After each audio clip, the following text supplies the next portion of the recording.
Today we're going to take a quick look at the 2000 amp 2-in-1 jump starter compressor from LOKITHOR.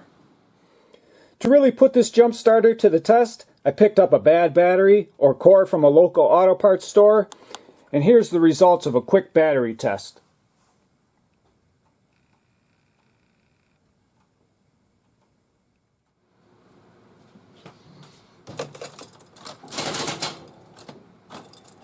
And there's not much when you turn the key.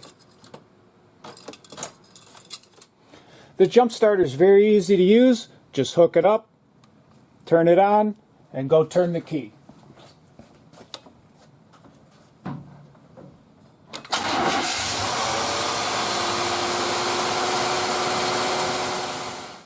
The compressor is also easy to use. Just hook it up, turn it on, and this is reading my tire pressure right now is at 30. We're going to use this button to raise it. So we're going to go up to maybe 33. And then we're going to hold down on the compressor or the pump button about 3 seconds. It will automatically shut off when it gets to 33.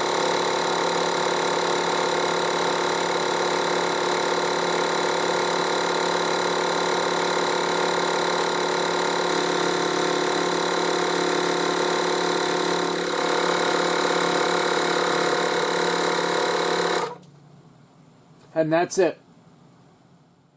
The display is easy to read and understand.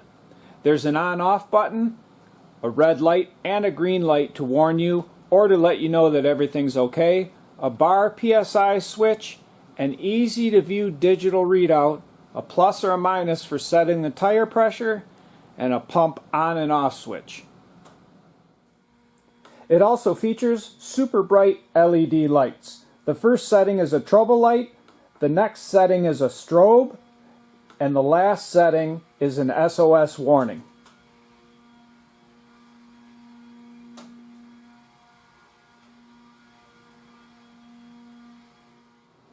If you haven't used one of these before, you're in for a big surprise. Jumper cables don't even come close. It's like starting your car with a brand new battery. I hope you enjoyed this brief video on the LOKITHOR JA301 multifunction jump starter, and if you did and you'd like to get my latest videos, don't forget to hit the subscribe button.